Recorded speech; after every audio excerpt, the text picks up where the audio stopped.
Hey, welcome to the floor, part 4.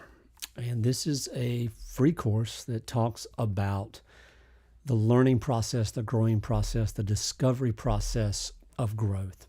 And so today in part 4, I want to address something that, almost everyone who's watching this has been taught, right?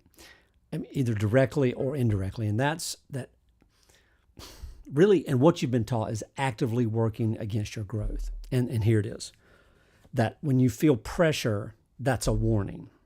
So you're taught sometimes that if something's hard, it's probably not the right thing to do. Or if you're struggling, you may be in the wrong place. I've had people even say that to me professionally through the years, coming back after a week or two of the loss of a loved one and being melancholy, someone saying to me, well, if you're not happy, you're probably not in the right job. Or if you're not really enjoying this season of life, maybe you're not called to do this type of work.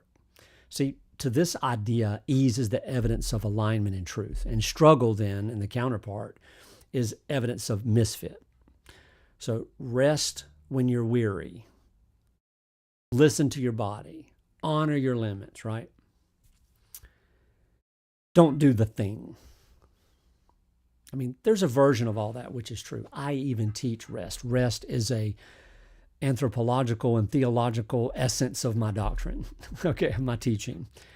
And there's also a version of this, though, which has become the most sophisticated available justification for just quitting short of truth and quitting short of genuine growth. And I want to help you tell those two versions apart. So destructive stress and anxiety is real. It's the kind of pressure that comes from carrying too much and doing so in a depleted state for too long without rest and recovery. It breaks down the body. It destroys the nervous system. It destroys the mind. It is not a growth mechanism. It is a depletion mechanism. And the instinct to rest in response to it is correct, okay? Honoring that instinct is wisdom, not weakness. However, generative pressure is different in kind, not just in degree. So generative pressure is what you feel when you're in sustained contact with your growth edge. It's the feeling of your identity being asked to expand its current capacity, or better yet, the current boundary. It's the physical, emotional, and cognitive experience of the ceiling conversion process being underway. It's happening. If you're like, well, I'm just seeing this, what are you talking about? This is number 4 in the course on YouTube called The Floor. Number 4 of The Floor. All right. This process here, what I'm talking about today, is not comfortable. It's not supposed to be comfortable, right? But it's not destructive. It is productive. It's producing something.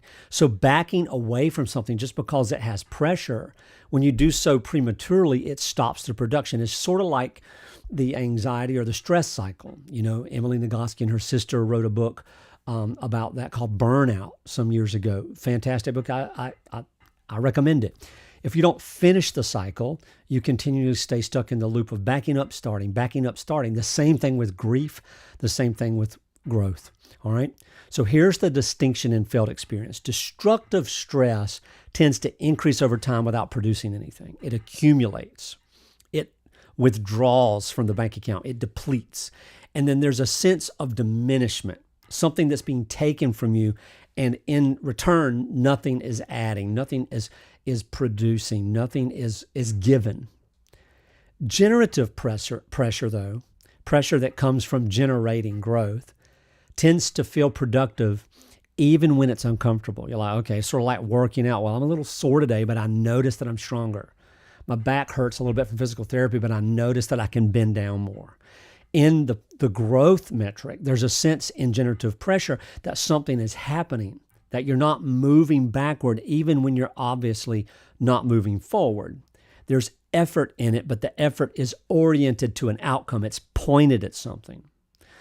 The question to ask when you're under pressure is don't say, hey man, should I stop? Should I stop? And then we go try to find other people. What do you think? Should I stop? And people trying to help us go, well, you're in this space, you're doing this stuff, but you've done so much, you just need to stop. You've done enough. That feeling, they'll tell you, is your body telling you that you shouldn't be doing it. That's not true. So ask the better question. The question is, what kind of pressure is this?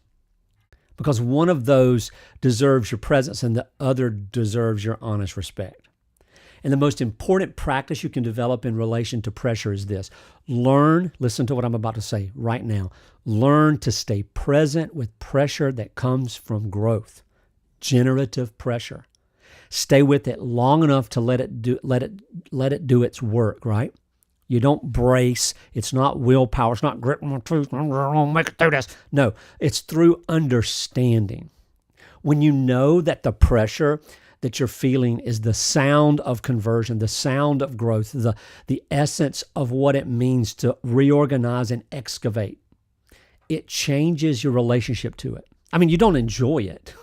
Enjoyment is not the sign of truth, right? But you don't run from it. You stay. And staying is the mechanism. The sealing, go back to lessons 1 through 3, does not convert because you want it to. It converts because of sustained contact and pressure. Because you were present with the pressure long enough for the material to change. See, while I speak in a lot of metaphors, this is not poetic here. This is the structural reality of how growth works. And the person who understands it, that person has access to a different kind of endurance than the person who is simply trying harder. Hustle culture, discipline, try harder, push more. Find your path, blah, blah, blah, baloney garbage, okay? You don't try harder, you stay true longer. So there's a few questions in closing. It's not a long lesson here. Think of a time when you backed away from pressure that was actually generating something. What did you tell yourself? What narrative, what story, what fantasy did you tell yourself about why you were stopping? What do you think would have been produced had you stayed? We can all say, man, if I just stayed, here's an easy, if I just stayed on my workout routine, I'd be blah, blah. If I just stayed on my diet, I'd be blah. If I just stayed with that language, I'd speak fluently. Right? And that's so small in comparison to truly excavating the truth of who you are. Here's another question. How do you currently distinguish generative pressure from destructive stress in your own body and experience? What are the signals that tell you which one you are in? Where in your life right now are you confusing generative pressure with a warning sign? You've got to name it specific. Until you name that, you're never going to really be able to process that. What would it mean to trust the pressure enough to stay in it? What would you have to believe about the process for that trust to be possible? So let's do an exercise really quickly. And for those of you who are watching this live, you can look at it later. It'll be up in just a few minutes. I want to call this the pressure audit. Take the area of your life you identified in the ceiling mapping from Module 1. You think, I didn't do that. That's okay. Go back and do it. Write 3 paragraphs. Okay. First, describe the pressure you currently feel in relation to that ceiling. Very, very specific. For those of you who follow my work over the last few years, you know that being specific is where it comes from. You can't be vague and generalized and dogmatic about things. You have to be articulate and specific. Be specific about what it feels like. How long has it been present? And what does your instinct tell you to do with it? That's the first thing. Second, evaluate it. Is this generative pressure destructive stress? Is this generative pressure that's helping me grow, or is this destructive stress? And how do I know the difference? Use the markers from this module to make a diagnosis, and be honest about it. Do not default to the answer that lets you off the hook most easily. All right. So that's the first 2 things. Third, write a decision.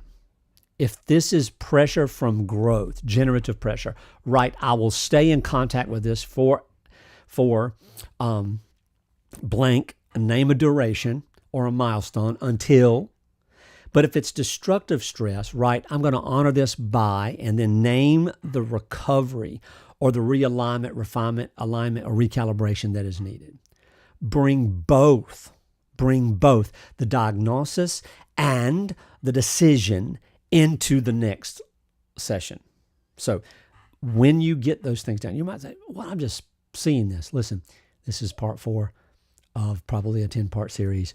Go into the YouTube channel, find it, and get to work. Hey,